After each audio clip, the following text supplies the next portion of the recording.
Bobby Mitchell n'avait plus d'autres questions après avoir lu l'email sur l'iPhone de sa femme. Normalement, il n'aurait jamais regardé quoi que ce soit sur son téléphone. Un fait qu'elle connaissait très bien. Elle n'avait donc pas pris la peine de mettre en place une sécurité supplémentaire. Après tout, il était comptable. Il suivait les règles, ne violant jamais la vie privée de personne.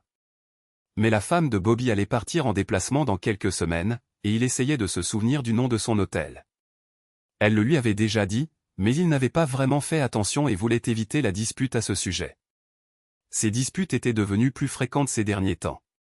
Ce voyage allait être leur plus longue séparation depuis leur mariage 5 ans auparavant, et Bobby avait pensé à faire quelque chose de romantique, comme envoyer des fleurs. Après tout, quelle meilleure façon de montrer à la femme que l'on aime à quel point on l'aime que d'envoyer des fleurs alors qu'elle se trouvait à plusieurs milliers de kilomètres, dans la ville de l'amour, Paris? C'était bien la ville de l'amour. Mais ce n'était pas lui qu'elle allait aimer. Non, ce serait Tyler, qui participait aussi au voyage. Après avoir entré le code de l'iPhone de sa femme, la date de leur mariage, Bobby s'est retrouvé à lire un échange de mails inappropriés entre sa femme et Tyler au cours des dernières semaines. Il parlait de se promener sur les champs la nuit, puis de faire une promenade en bateau sur la Seine au clair de lune. Presque aussi choquant que l'affaire elle-même était le fait que la femme de Bobby, Jennifer, et son amant, Tyler, utilisaient leurs emails professionnels pour leurs messages personnels. Elle aurait dû être plus prudente. Tyler aussi. Bobby était comptable tandis que Jennifer était avocate et Tyler était parajuriste au cabinet de Jennifer. Tous trois avaient travaillé sur l'analyse de documents lors de grandes affaires de contentieux où des équipes d'avocats et de parajuristes lisaient des centaines de milliers de mails à des fins de divulgation de preuves. Bobby fournissait souvent des analyses financières et un soutien en expertise comptable judiciaire pour ses affaires. Les équipes juridiques parlaient toujours d'affaires où les relations personnelles compliquaient les procédures, et voilà que cela leur arrivait à eux. La vérité était que Bobby n'avait pas fait attention lorsque Jennifer avait initialement mentionné le voyage et l'hôtel parce que quelque chose clochait. Son instinct, affûté par 5 ans d'audit d'état financier et de détection d'écart dans les dossiers comptables, l'avait pressenti. Jennifer lui avait d'abord parlé du voyage, une affaire d'arbitrage très ennuyeuse qui allait les occuper tellement qu'ils n'auraient même pas le temps de profiter des lieux, avait-elle dit. Elle l'avait dit sans le regarder et d'une manière trop désinvolte.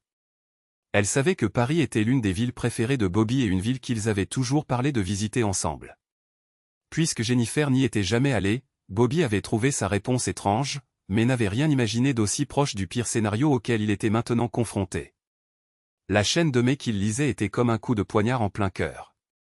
Pourquoi ne te débarrasses-tu pas simplement du comptable pour que nous puissions passer plus de temps ensemble sans t'inquiéter?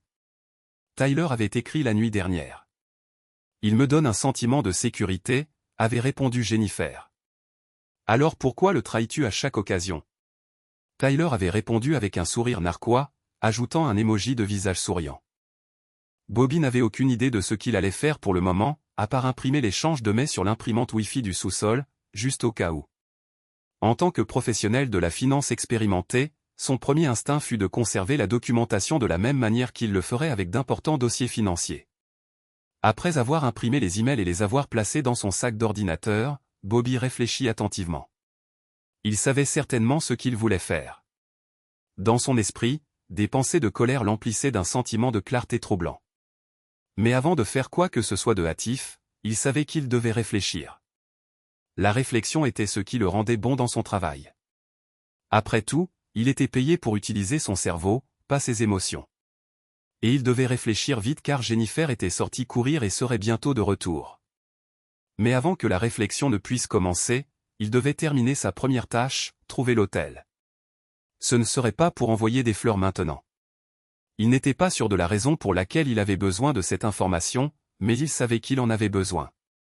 Le voilà, l'hôtel de Lille, près du Trocadéro, en face de la Tour Eiffel, à environ 5 minutes à pied de la Chambre de commerce internationale ou de Gênes. Niffé et Tyler travailleraient sur leur affaire d'arbitrage avec le reste de l'équipe, du moins quand ils ne s'éclipseraient pas ensemble. L'hôtel était localisé. Bobby effectua rapidement une recherche sur le droit du divorce de l'Illinois. Il se souvenait de quelques bases pour avoir aidé des clients avec les implications fiscales lors de divorce, mais il avait besoin de comprendre le contexte juridique plus large. L'adultère était un motif de divorce et pouvait affecter des questions comme la pension alimentaire et le partage des biens. Cependant, il existait aussi des moyens de défense contre une allégation d'adultère. l'un d'eux étant le pardon de l'injure. Si le conjoint trompé découvrait l'affaire, mais reprenait ensuite volontairement la relation et continuait à vivre ensemble, cela pouvait être utilisé comme moyen de défense. Bobby savait donc qu'il devait quitter la maison rapidement. Il n'y aurait pas encore de confrontation. Il avait l'intention de lui porter un coup stratégique au moment où elle s'y attendrait le moins, éliminant toute surprise potentielle. Il était déterminé à contrôler la fin de ce mariage avec précision, ce qui signifiait jouer ses cartes avec prudence. C'était Churchill, après tout, qui avait dit, en temps de guerre, la vérité est si précieuse qu'elle devrait toujours être accompagnée d'une garde du corps de mensonges. Les mensonges de Bobby serviraient désormais un but plus élevé. Rien de tout cela n'impliquait de toute façon des états financiers sous serment. Il monta dans la chambre principale et commença à faire ses bagages. Il termina rapidement et plaça les valises près de la porte d'entrée. Il avait presque fini de rassembler les documents essentiels dont il avait besoin, les relevés bancaires et de cartes de crédit pour les relevés 401K et IRA, les titres de propriété des voitures, les fiches de paie, les documents hypothécaires et le dernier bilan du prêt étudiant de Jennifer. Quand elle est revenue de son jogging, il l'a entendue dans la cuisine. Quand il est monté de son bureau au sous-sol, il a décidé d'avoir l'air préoccupé. Tendu et stressé. Elle buvait un Gatorade, ses cheveux bruns mi-longs attachés en queue de cheval. Elle était belle, mais l'amour qu'il avait ressenti autrefois était mort. Devine quoi? Je vais à Paris, dit-il avec un sourire sinistre. La couleur quitta le visage de Jennifer. Ses yeux bleus perdirent leur éclat. Quoi? Paris? La Virginie, bégaya-t-elle.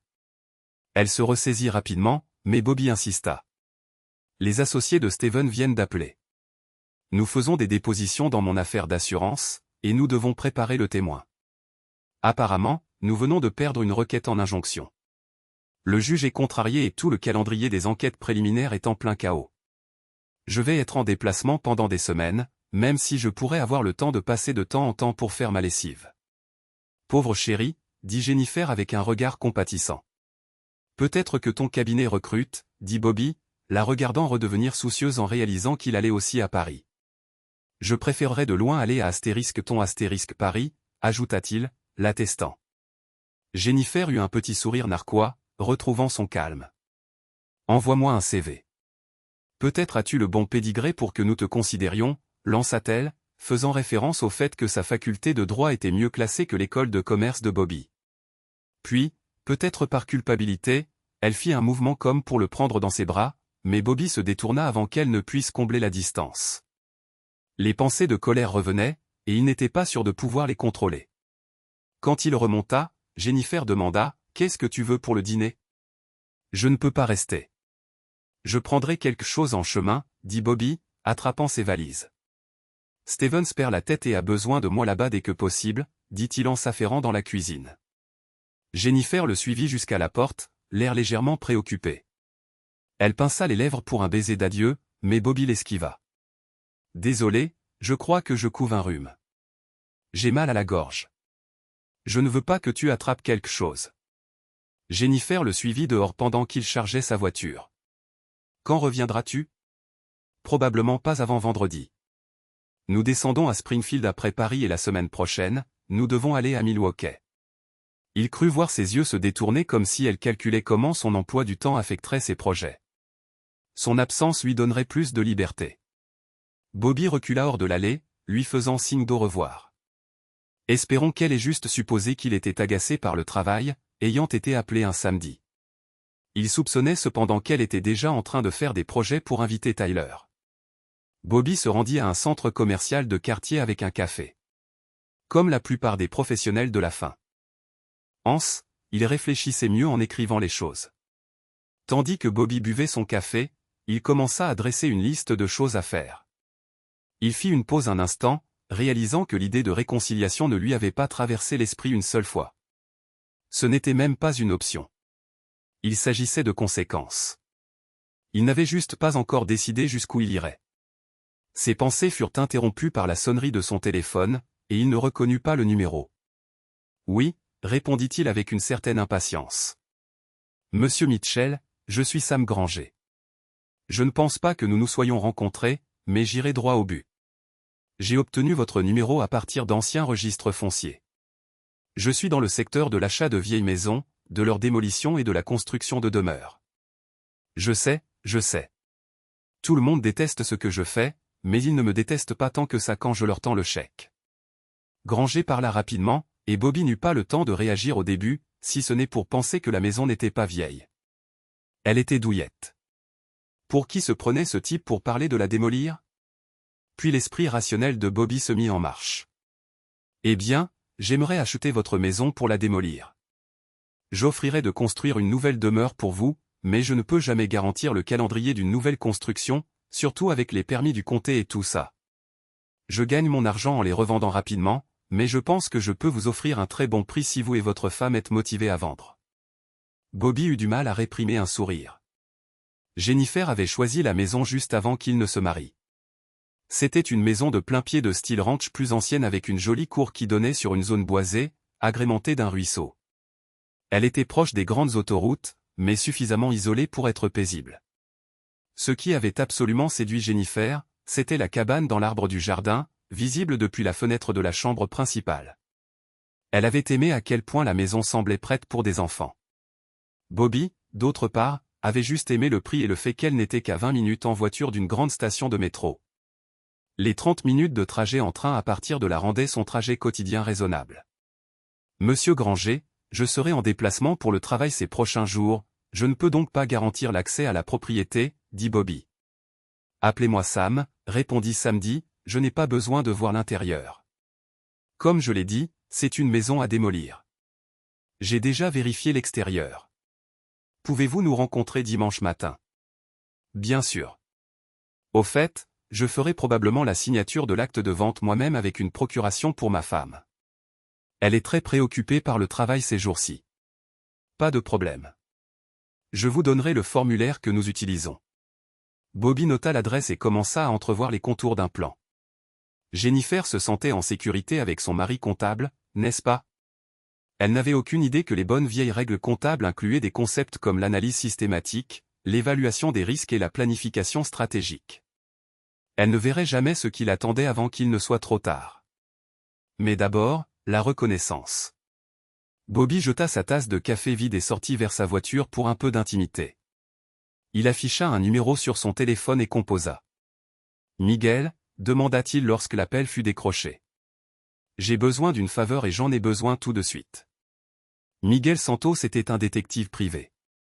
Au cours des 5 années où Bobby avait travaillé avec des avocats d'entreprise, il s'était fait un devoir de prendre aussi des affaires pro bono, aidant des personnes ayant des problèmes juridiques qui n'en avaient pas les moyens.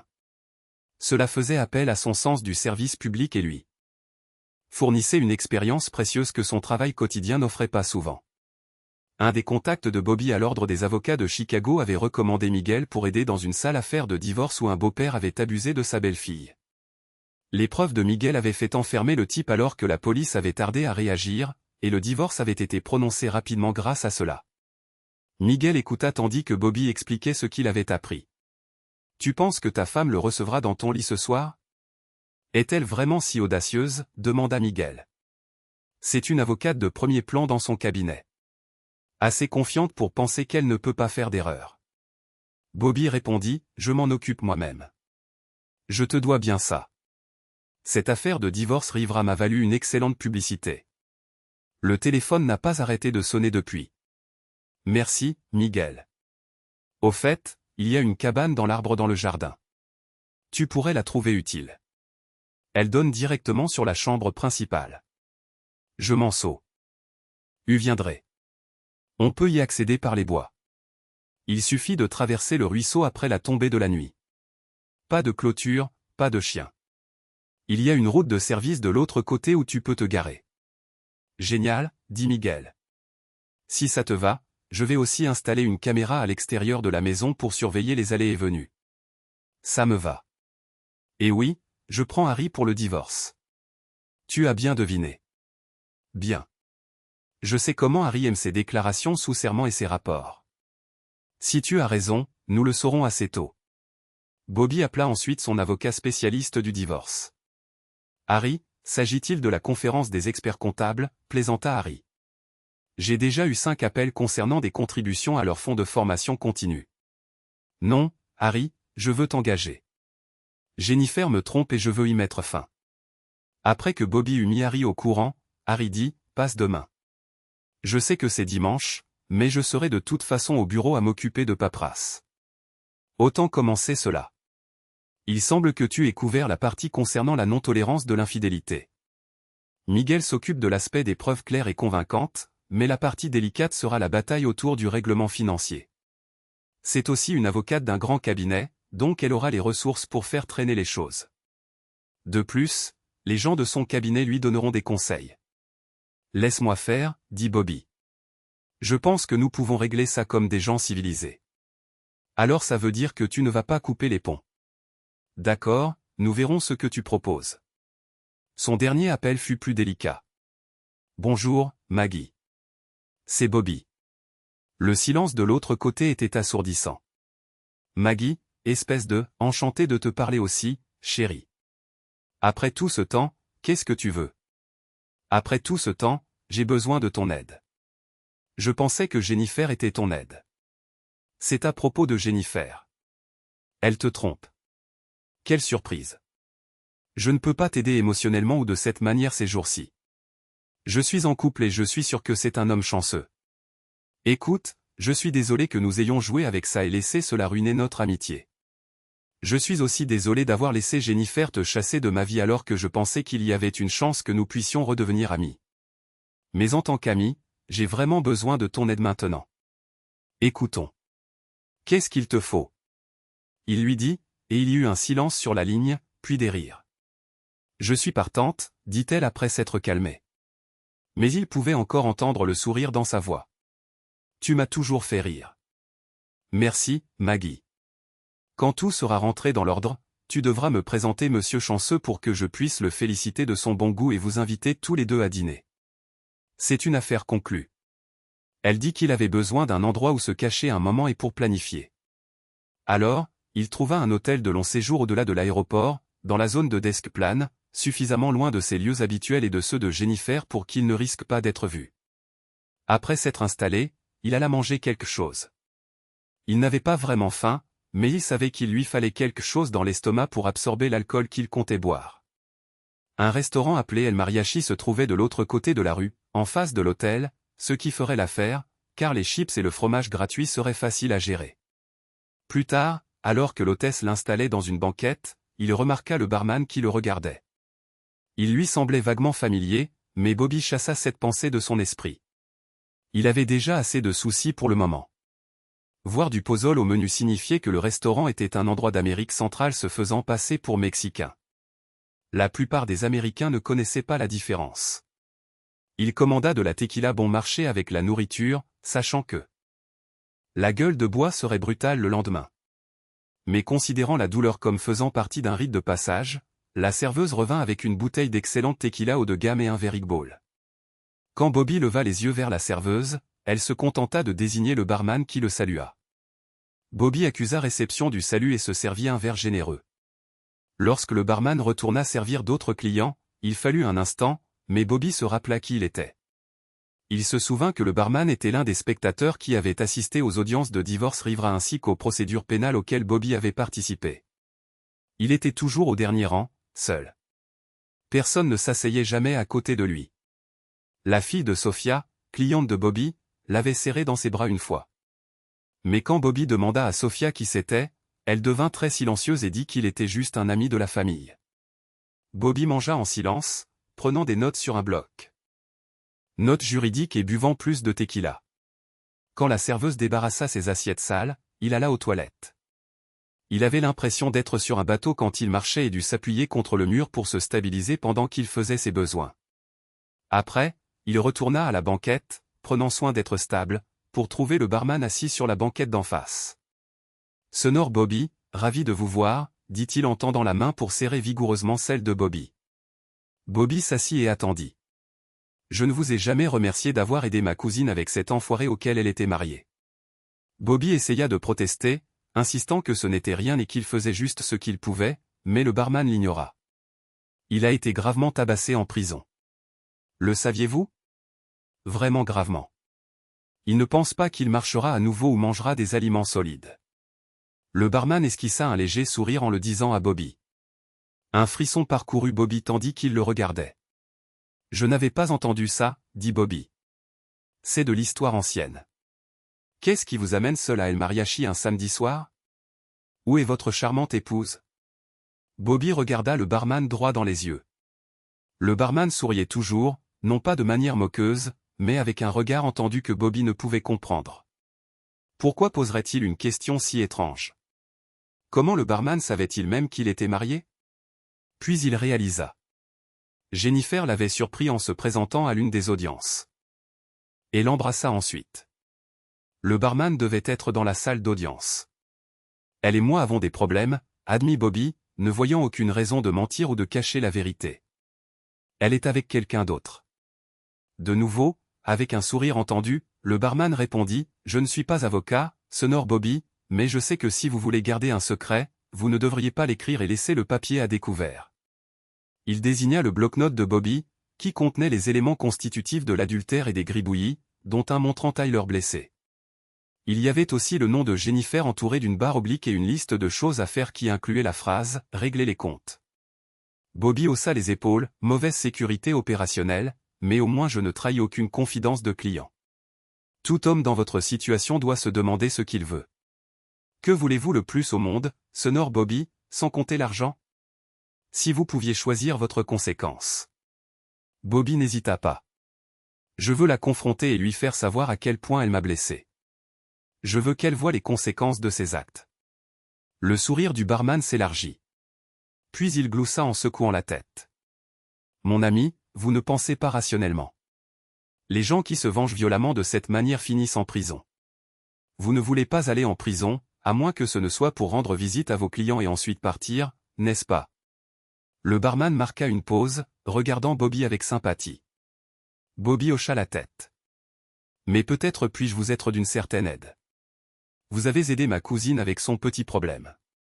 Elle aurait pu me demander de l'aide, mais pour diverses raisons, elle a refusé de le faire. Vous, cependant, êtes intervenu et vous en êtes occupé. Bobby essaya d'interrompre. Bien sûr, j'ai demandé à Miguel de rassembler les preuves, mais il a fait faire tout le travail à la police. Cela n'a pas fait de mal quand l'un de nos clients, un ancien procureur adjoint des États-Unis qui dirige maintenant un cabinet d'avocats d'affaires, a eu une discussion discrète avec le procureur pour s'assurer que l'affaire pénale était traitée correctement. Je ne me suis présenté avec ma cliente que pour m'assurer qu'elle recevait le respect qu'elle méritait des procureurs. Son divorce fut routinier après la condamnation de son mari. Le barman écarta ses protestations d'un geste de la main. Vous devez comprendre qu'aider des personnes oubliées comme ma cousine est louable en soi. Je vous suis redevable au nom de ma famille et je rembourse mes dettes. Je pense que vous pourriez avoir besoin d'aide. Bobby le regarda fixement. J'ai peur de ne pas me souvenir de votre nom. Le sourire du barman se transforma en un sourire carnassier. Certains m'appellent El Diablo, le diable, dit-il en hochant la tête. C'est ce que disent ceux qui ne m'apprécient pas, pour mes amis, je suis Carlos Garcia. Ce fut au tour de Bobby de sourire. Que dois-je faire pour obtenir une faveur du diable? Vendre mon âme. Le sourire du barman disparut. Soyez sérieux. Vous êtes comptable. Vous n'avez pas d'âme. Son sourire revint et Bobby réalisa qu'il plaisantait. Appelez ça une courtoisie professionnelle, sonore Bobby. Maintenant, donnez-moi simplement votre adresse, le nom de votre femme et parlez-moi de sa routine quotidienne. Que allez-vous faire? J'ai quelques idées, mais vous connaissez cette expression. L'ignorance est un bonheur. Je pense que vous avez besoin d'être béatement ignorant pendant un certain temps. Procurez-vous un téléphone jetable pour que nous puissions rester en contact et laissez le numéro ici au bar. Ensuite, ne revenez plus ici. C'est mieux ainsi. Bobby expliqua qu'il avait engagé un détective privé et ses projets de rester hors de la maison jusqu'à ce que Jennifer parte pour la France. El Diablo semblait connaître l'hôtel à Paris, mais ne dit pas comment. Juste une question, sonore Bobby. Y a-t-il une chance de réconciliation, de pardon, de clémence? Je ne veux pas entendre parler de regrets plus tard. El Diablo le regarda droit dans les yeux, son expression sérieuse. Bobby lui rendit son regard, prenant une profonde inspiration et faisant une pause pour contrôler ses émotions. Le chemin était clair. C'était un homme simple. La confiance et la loyauté étaient ses valeurs les plus importantes, mais elles avaient disparu de son mariage. Jennifer avait actionné un interrupteur dans son cerveau. L'amour avait été remplacé par le ressentiment.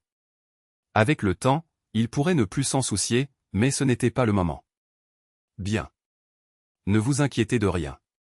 La serveuse vint avec l'addition, mais El Diablo la renvoya d'un geste, permettant à Bobby de lui donner un pourboire généreux.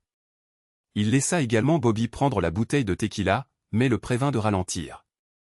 Il aurait besoin de toute sa lucidité pour la bataille. D'une manière ou d'une autre, Bobby se réveilla dimanche matin à une heure raisonnable, sans trop de gueule de bois. Il arriva au cabinet d'avocat de Harry à 10 heures et y trouva Miguel déjà présent. « Désolé, Bobby, dit Miguel. Elle est définitivement avec quelqu'un d'autre. Il était là 2 heures après que tu m'aies appelé et y était toujours quand je suis parti ce matin. Nous avons obtenu une vidéo de très bonne qualité. Je t'en ai fait une copie, mais tu pourrais ne pas vouloir la regarder. » Harry interrompit. « Tu ferais mieux de ne pas regarder. Je ne veux pas que tu fasses quelque chose de stupide et que tu te fasses arrêter. » « Ne t'inquiète pas, dit Bobby, prenant le DVD des mains de Miguel. Donne-moi le résumé. Je suis monté dans cette cabane dans l'arbre comme tu l'as dit et ils étaient très intimes l'un avec l'autre. Nous avons eu des plans très clairs de leur visage. Honnêtement, ils n'ont pas beaucoup parlé, juste des interactions physiques. Bobby ressentit un serrement au cœur. Qu'ont-ils fait? Tout, dans toutes les positions différentes. Ils avaient tous les deux beaucoup d'endurance. Merci. Ça me fait me sentir encore plus mal. Désolé. Quoi qu'il en soit, je connais Jennifer personnellement depuis cette fête que tu as organisée l'année dernière, donc je peux l'identifier. Nous avons vérifié la plaque d'immatriculation du gars, Tyler Brennan. Nous savons qu'il travaille avec elle, mais nous ne savons pas depuis combien de temps cela dure. Cela me semble être une preuve claire et convaincante. Oh, et nous avons une caméra qui couvre l'allée et le garage pour que nous puissions savoir quand ils vont et viennent.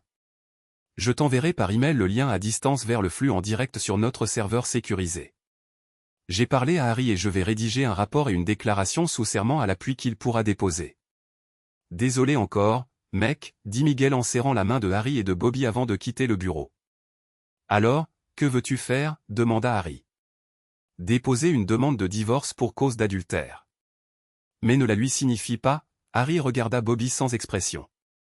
Crois-moi, quand j'entends ces mots, je commence à me sentir mal à l'aise. Je ne veux pas que tu fasses quoi que ce soit d'imprudent ici. J'anticipe que tout se passera plus facilement que tu ne l'imagines, dit Bobby. Harry grimaça. Vois. Ok, dépose-le simplement le lundi après-midi, juste avant la fermeture du bureau. Fais-moi connaître le numéro de rôle. Je m'occuperai du reste. Souviens-toi, Bobby, je ne fais pas de droit pénal. Pas très bien, en tout cas. Si tu as besoin de te sortir d'un pétrin, je ne pourrai pas t'aider. Tu vas être agréablement surpris, dit Bobby en sortant par la porte. La prochaine étape de Bobby était une réunion avec Sam Granger. Elle s'avéra très productive car Bobby apprit qu'il pourrait vendre la maison pour plus de 100 000 $ au-dessus du montant de l'hypothèque, le tout sans commission d'agent immobilier. Jennifer serait ravie si elle le savait. Bobby promit de revenir avec les documents nécessaires dès que possible pour conclure l'affaire. En sortant du bureau de Sam, il consulta son téléphone. Pas de message ni d'appel. Elle devait encore être avec Tyler. Profitant de l'occasion, Bobby appela son patron, Stevens, pour demander 2 semaines de congé immédiate, faute de quoi il devrait démissionner. Stevens paniqua, sachant que Bobby était le seul à comprendre les subtilités de l'affaire. Et accepta sa demande. Heureusement, c'était une période creuse, Stevens put donc accorder une certaine marge de manœuvre à Bobby. Les bases étant jetées, Bobby retourna à son hôtel pour finaliser son travail. Le lundi soir, il était prêt. Jennifer lui avait laissé des messages vocaux le dimanche et le lundi soir, auxquels il n'avait pas répondu. Il économisait toute son énergie pour le mardi matin. Grâce à la caméra de Miguel devant la maison, Bobby savait que Tyler y avait passé la nuit du lundi. Basé sur le séjour de Tyler du dimanche soir au lundi matin, il pensa que Tyler partirait probablement vers 8 heures pour le travail, Jennifer quittant la maison peu après, vers 8h30. À 7 heures du matin, Bobby franchit la porte d'entrée en appelant « Chérie, je suis rentré ». Il entendit des pas à l'étage, puis Jennifer descendit l'escalier en peignoir, l'air échevelé et choqué. « Surprise », dit-elle, essayant de paraître joyeuse, mais se contenant à peine, clairement au bord de la panique. Je pensais que tu étais parti jusqu'à vendredi. Tu n'as pas répondu à mes appels. Désolé, répondit Bobby gaiement. Tu sais comment ça se passe en déplacement. Il fit semblant de ne pas remarquer les verres à vin dans le salon et se dirigea directement vers la salle à manger.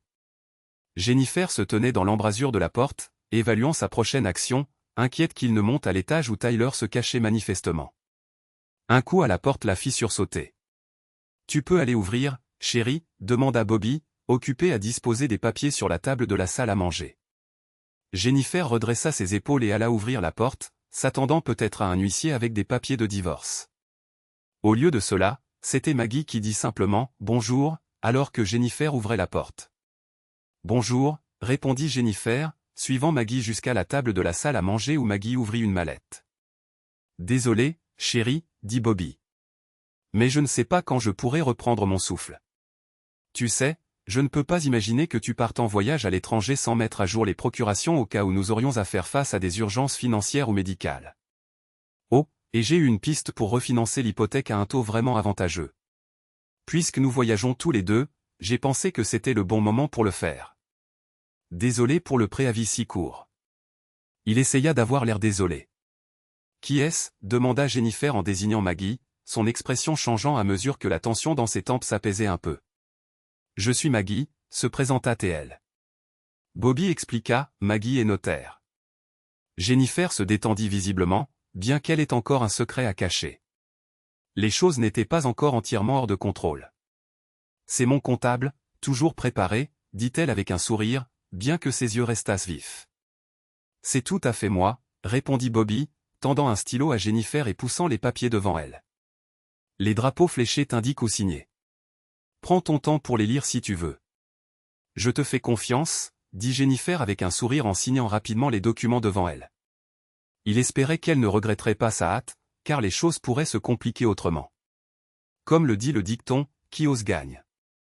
Tandis que Jennifer signait chaque document, Bobby les arrangeait et les passait à Maggie, qui les alignait et les notariait. Madame Mitchell, avez-vous une pièce d'identité avec photo ? Demanda Maggie. Jennifer se leva de table pour chercher son sac à main. Bobby et Maggie échangèrent un regard, détournant rapidement les yeux pour réprimer un rire. Jennifer revint avec son permis de conduire, que Maggie photographia et nota dans son registre notarial. Jennifer proposa du café, mais Bobby et Maggie refusèrent tous deux. Tandis que Maggie terminait de noter les documents dans son registre, Bobby réorganisa le tout dans divers dossiers. Le regard de Jennifer ne cessait de se diriger vers l'étage, calculant son prochain mouvement pour empêcher Bobby de découvrir la présence de Tyler. Une fois que Maggie eut rangé ses outils, elle sourit à Bobby quand Jennifer ne regardait pas, pour laisser de l'espace à Jennifer. Bobby annonça qu'il devait faire une téléconférence et qu'il descendrait à son bureau au sous-sol pour cela. Les épaules de Jennifer se détendirent, sachant qu'elle avait maintenant le temps de faire sortir Tyler et de nettoyer les preuves de sa présence avant que Bobby ne sorte de son bureau au sous-sol. Bobby descendit pour lui donner l'illusion qu'elle le trompait toujours, feignant de ne pas entendre les pas lourds de Tyler s'échappant ou le bruit de la porte de garage s'ouvrant pour sa voiture. Mais quand il entendit la douche couler dans la salle de bain principale, Bobby saisit tout ce qu'il avait et sortit discrètement par la porte de la cave, se dirigeant vers sa voiture sans un mot à sa femme. 2 heures plus tard, après un copieux petit déjeuner au restaurant, Bobby était au bureau de Harry. Harry semblait sous le choc. « Alors, tu me dis que tu as fait signer à ta femme une renonciation légale par laquelle elle accepte la signification de la demande en divorce et renonce à toute signification et notification pour toute procédure future ? » Oui, le formulaire dûment notarié est juste là, répondit Bobby. Tu m'avais expliqué les formulaires dont j'aurais besoin quand nous avons parlé hier.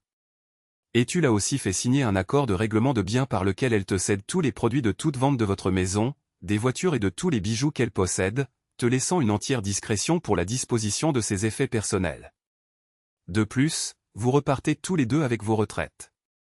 Ces comptes de retraite sans aucune pension alimentaire de votre part envers elle.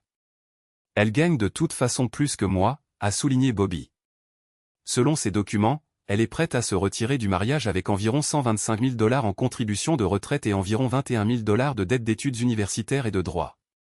Correct. Elle a toujours eu une nature très généreuse, a dit Harry, plissant les yeux vers Bobby et revenant au papier sur son bureau.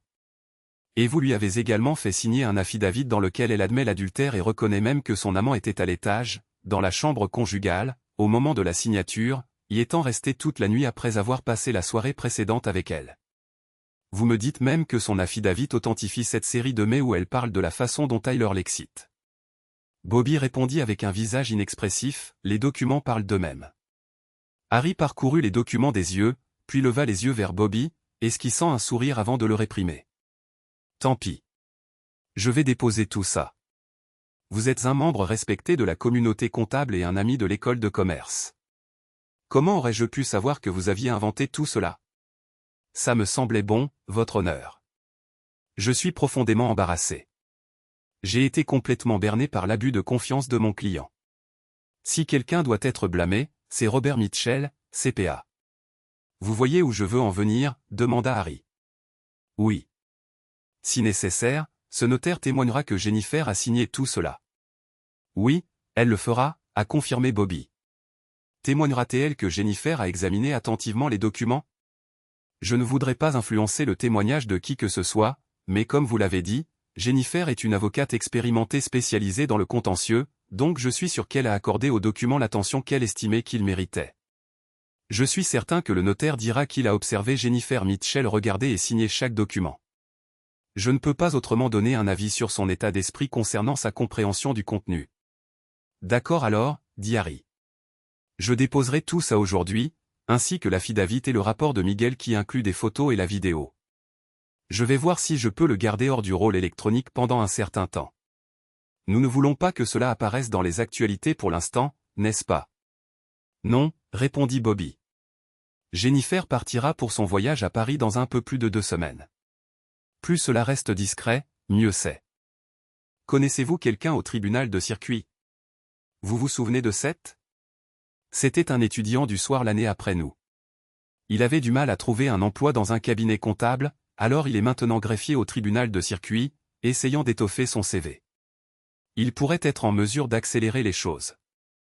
Mais Harry, si un juge veut un témoignage en direct, tout cela pourrait s'effondrer, n'est-ce pas? Jennifer devra décider de ne pas se battre quand elle comprendra ce qui se passe. Si ça tourne mal, j'aurai probablement besoin d'un nouvel avocat. D'accord. Un jour vous pourrez me raconter toute l'histoire, mais je ne veux pas l'entendre maintenant. Pendant les 2 semaines suivantes, Bobby réussit à tenir Jennifer à distance. Il lui envoyait des messages à des heures étranges, lui disant à quel point il était occupé, mais ne répondait pas à ses appels. Les jours passant, ses appels devinrent moins fréquents. Tu lui as fait peur, lui dit Miguel à la fin de la semaine.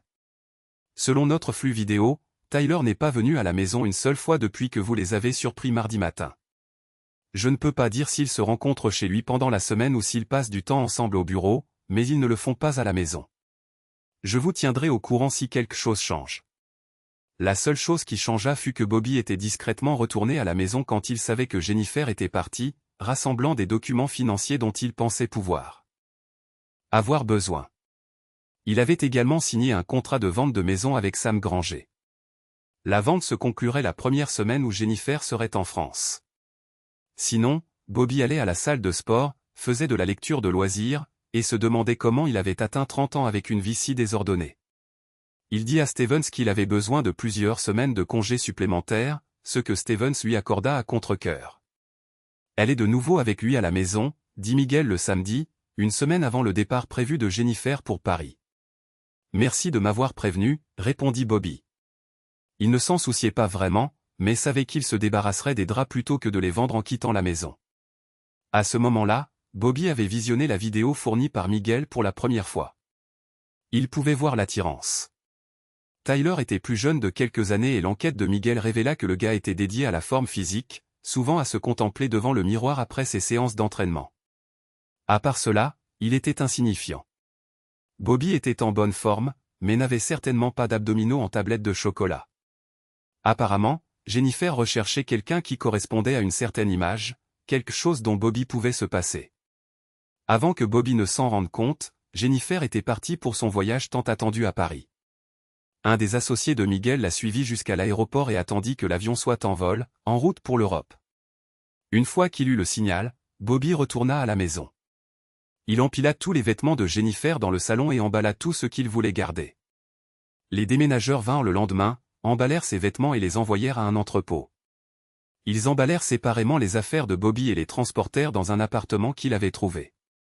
Grâce à Sam Granger, l'habile rénovateur immobilier, Bobby put vendre les meubles facilement.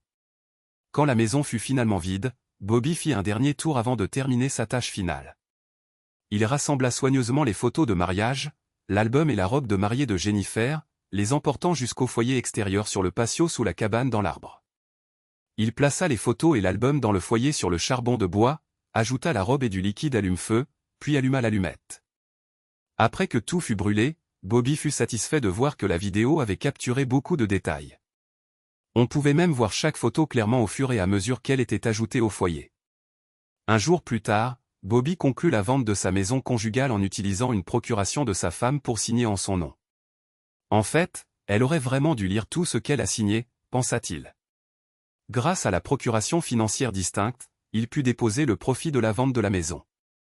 Il ne s'est pas connecté à son compte personnel après l'avoir validé au nom de sa femme.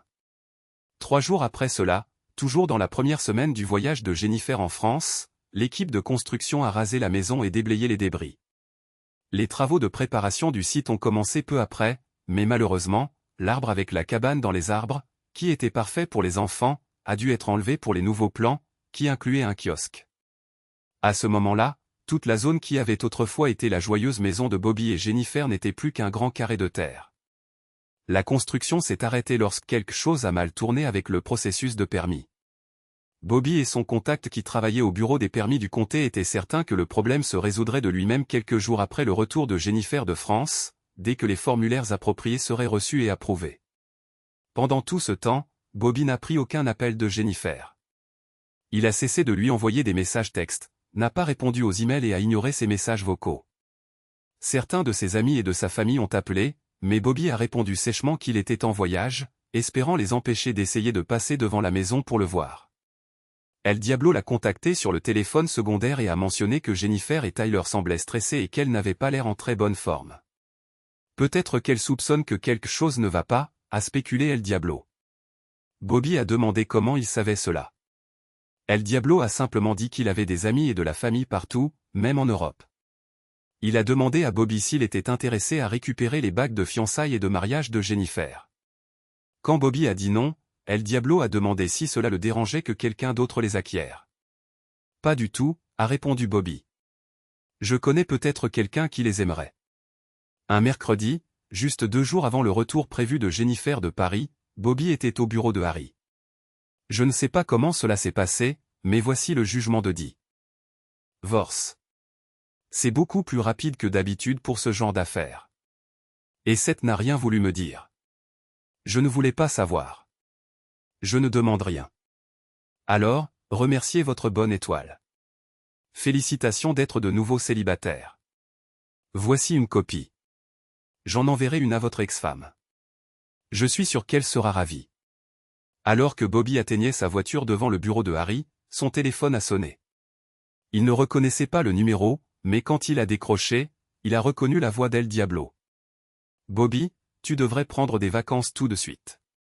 Va dans un endroit où beaucoup de gens te connaissent et peuvent témoigner de tes allées et venues. El Diablo a raccroché et Bobby a réalisé qu'il y avait longtemps qu'il n'avait pas vu d'amis d'université qui vivaient à New York. Heureusement, leurs emplois du temps étaient libres les jours suivants. Alors, il a pris un train Amtrak ce même jour. Il a visité divers spectacles et musées et est allé déjeuner, prendre un café et dîner avec des amis, la plupart de ses dépenses étant réglées avec sa carte de crédit. Il a généreusement donné des pourboires à son hôtel afin que tout le personnel sache qui il était. Pendant son séjour là-bas, il a envoyé par courrier express une copie du DVD le montrant en train de brûler la robe de mariée et l'album de Jennifer à la maison de ses parents. Tard le dimanche après-midi, après avoir savouré un café et un gâteau à Little Italy, le téléphone de Bobby a sonné. C'était son beau-père. Bobby, où es-tu? Jennifer est en train de devenir folle. Elle est à l'hôpital. Qu'est-ce qu'elle a? Cela devenait intéressant. Elle est rentrée de son voyage vendredi, mais elle et un collègue ont apparemment été impliqués dans un incident. Ils ont tous les deux été blessés et ne sont sortis que ce matin. Le collègue a été battu presque à mort. Et Jennifer, la voix de son père affaiblie. Autrefois, Bobby aurait pu être compatissant. Qu'est-il arrivé à Jennifer? Elle s'est réveillée pour se retrouver couverte de la tête aux pieds de Mark disant des choses horribles à son sujet. Dès qu'elle s'est réveillée, quelqu'un est entré et l'a frappé au nez, le lui cassant et lui faisant 2 yeux au beurre noir. Bobby a réfléchi à la situation. Il aurait été satisfait de réaliser qu'il l'avait déjouée au tribunal, tout comme elle l'avait déjoué dans leur mariage. Mais cette situation semblait presque poétique dans son ironie. Désolé d'apprendre ça. Je ne suis pas en ville en ce moment. Que voulez-vous que je fasse? Bobby pouvait sentir la surprise à l'autre bout du fil. Tu es son mari. C'est ta femme. Désolé, non, nous avons divorcé. L'ordonnance a été rendue la semaine dernière. Elle a été infidèle avec le type avec qui elle a voyagé. Quelle partie de cela n'était pas claire? Bobby savait qu'il était cruel, mais il s'en fichait. J'ai des preuves vidéo si vous voulez les voir. Il y eut un silence à l'autre bout de l'appel. Bobby se demanda si son beau-père faisait une crise cardiaque. C'est fini entre elle et moi, donc vous devrez la ramener chez vous. Elle n'est plus mon problème. Tu as fait ça, a hurlé son beau-père. Écoutez, je suis à New York depuis mercredi pour fêter le divorce. Je sais que vous êtes contrarié, et j'espère que Jennifer ira mieux bientôt, mais je ne pense pas que nous ayons plus rien à nous dire. Il a raccroché le téléphone. À ce moment-là, Bobby a réalisé que le stress de la vie citadine était trop intense ces derniers temps. Il a envoyé un email à Steven disant qu'après tout, il pouvait, respectueusement, aller se faire voir. Une recherche rapide sur Internet a révélé un magasin REI à Soho, alors Bobby s'est équipé de tout nouveau matériel de randonnée et de camping. Jennifer n'avait jamais aimé le camping, c'était donc une occasion de renouer avec ses intérêts en plein air. L'hôtel a été arrangeant concernant le stockage de ses bagages pour un certain temps, moyennant une modeste somme. Et avant qu'il ne s'en rende compte, il était en route pour les montagnes Adirondack afin de se connecter avec la nature jusqu'à ce que les choses se calment. Heureusement, il avait son passeport au cas où il aurait le temps de faire un petit voyage au Canada. Et il s'est avéré qu'il a eu le temps. Pendant la majeure partie des 8 semaines suivantes, Bobby a éteint son téléphone. Au début, il semblait qu'une femme folle avait volé le téléphone de son ex-femme car il y avait des dizaines, voire des centaines, de messages remplis de cris et de pleurs frénétiques. Il n'en a écouté qu'un ou deux avant de supprimer le reste. Il y avait aussi de nombreux emails bizarres. Son compte devait avoir été piraté. Comment était-il censé trouver le temps de lire tout ça? Il espérait que cette femme folle, quelle qu'elle soit, obtiendrait l'aide dont elle avait désespérément besoin. C'est ainsi que 8 semaines plus tard, Bobby a rencontré Miguel pour prendre un verre. Harry était là aussi. Juste pour qu'on soit. C'est clair, dit Harry en s'asseyant. ANT. J'ai mis fin à notre relation avocat-client juste après vous avoir remis le jugement de divorce. Je vous ai notifié par lettre recommandée. Vous n'avez peut-être pas encore vérifié votre courrier. Pas encore, admit Bobby. Grave tempête, mon ami, dit Harry. Plutôt un typhon, ajouta Miguel. J'aime ça. Beaucoup de destruction. Harry vida son bourbon d'un trait et en demanda un autre immédiatement. Tu commences, dit-il à Miguel. Donc, lundi matin, Madame Mitchell, accompagnée de ses parents, s'est rendue à l'ancienne propriété familiale. Il n'avait pas encore retiré la caméra extérieure, et quand elle a vu le terrain vague, elle s'est effondrée, tombant à genoux et sanglotant. Plus tard cet après-midi-là, l'équipe de travail est arrivée avec du matériel et son état émotionnel a de nouveau flambé. Elle a craqué une 3e fois lorsque les ouvriers du bâtiment ont remarqué les marques sur son visage et ont commencé à rire. L'encre était clairement visible, avec des phrases comme « infidèle » affichées de manière proéminente pour ajouter à sa détresse. Elle avait des ecchymoses de sa récente épreuve et portait du sparadrap sur le nez. Harry a repris le récit, cet après-midi-là, elle et 2 avocats d'un grand cabinet se sont présentés à mon bureau, visiblement bouleversés. Ils n'avaient pas de rendez-vous. Je les ai donc fait attendre 15 minutes, m'assurant d'être préparés au cas où. Quand ils sont finalement entrés, ils hurlaient tous à propos de requêtes d'urgence et de plaintes contre moi. Je devais admettre qu'il était difficile de ne pas être distrait par les marques sur tout son visage, faites avec des couleurs vives pour que tout le monde les voie. Une fois que j'ai retrouvé ma concentration, j'ai demandé quel était le problème. J'ai souligné qu'ils avaient admis qu'elle avait commis une infidélité, alors j'ai mis en lecture les preuves vidéo de ses actions dans le lit conjugal. Il semblait embarrassé. Et quand Jennifer s'est exclamé que je ne lui avais pas donné la chance de s'expliquer, je lui ai rappelé que ses raisons n'avaient aucune importance. Elle avait tout de même agi contre notre accord.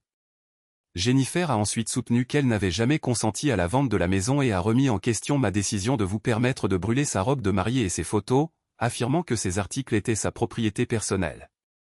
Je lui ai montré les procurations qui autorisaient la vente et l'accord de règlement vous donnant le droit de disposer de ses effets personnels, soulignant qu'elle avait de la chance d'avoir encore ses vêtements. Quand j'ai demandé si elle niait avoir signé les documents, elle ne l'a pas réfuté, mais a prétendu ne pas les avoir lus. Je l'ai poussée à considérer comment se déroulerait un contre-interrogatoire si elle contestait quoi que ce soit devant le tribunal, et elle est restée silencieuse. J'ai également signalé l'affidavit qu'elle avait signé, admettant que son petit ami était dans la maison à ce moment précis. À ce moment-là, elle s'est évanouie. Pendant que ses avocats tentaient de la ranimer, j'ai appelé le 911. Elle a refusé d'aller à l'hôpital, mais a ensuite commencé à crier à propos de ses marqués de son petit ami blessé.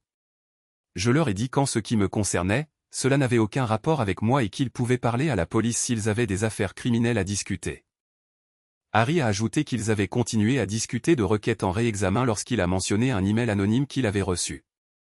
Il contenait des liens vers plusieurs vidéos de Jennifer et Tyler dans son lit, avec un avertissement que ces vidéos seraient partagées avec toutes les connaissances de Jennifer si elle ne laissait pas tomber l'affaire. Après qu'il ait révélé cela, ils sont partis rapidement et il n'avait plus eu de nouvelles d'eux depuis. Miguel a poursuivi, mentionnant que des détectives étaient venus demander des copies des vidéos et avaient déposé un rapport. Cependant, ils ont perdu tout intérêt lorsque ni Jennifer ni Tyler n'ont pu éclaircir leur situation, déclarant seulement qu'ils avaient pris un taxi depuis l'aéroport, et qu'ensuite tout était devenu noir pour eux.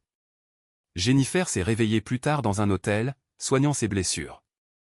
Bobby a ensuite fait savoir que le gérant de l'hôtel avait confirmé que la police de New York avait vérifié son séjour et que ses amis avaient attesté de son emploi du temps chargé en ville. On dit, a dit Harry, que votre ex se cache dans le sous-sol de ses parents pendant qu'elle subit un traitement de détatouage au laser. Le problème est qu'il facture au pouce carré et qu'elle est marquée de la tête aux pieds, ce qui doit coûter des dizaines de milliers de dollars.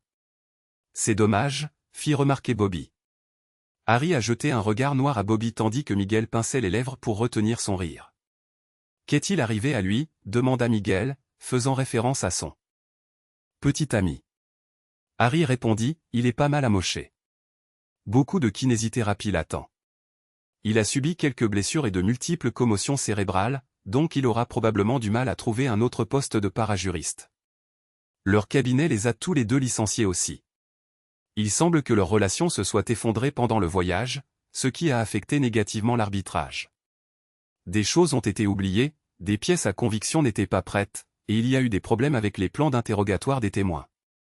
Ils ont perdu sur le fond et le client n'était pas satisfait.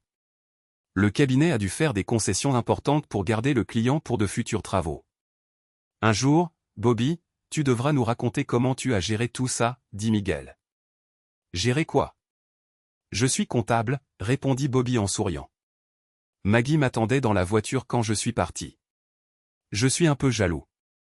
Personne n'a demandé si j'avais réellement notarié les documents ou si elle les avait lus avant de signer. J'étais prêt à dire que je l'avais observé examiner chacun d'eux avant de signer, mais je ne pouvais pas estimer le temps qu'elle y avait consacré. Nous devrions en discuter autour d'un dîner. Je dois vous inviter, toi et Maggie, pour vous remercier de votre aide à me rendre ma liberté, suggéra Bobby. Maggie se tourna vers lui et regarda par-dessus ses lunettes de soleil tandis qu'il reculait la voiture hors du parking. Il n'y a pas de petit ami, tu sais, dit-elle, à moitié moqueuse. Bobby freina brusquement et la regarda, surpris. Vraiment? Maintenant, tais-toi et ramène-moi à la maison pour que tu puisses commencer un processus d'excuses plutôt long et éprouvant envers moi. Bobby sourit mais ajouta, je dois d'abord m'arrêter à la poste. Pourquoi? Demanda-t-elle. J'envoie une carte postale à une amie, dit Bobby en la sortant de la boîte à gants. Elle représentait un grand livre comptable sur le devant. Je lui demande si ses comptes s'équilibrent maintenant.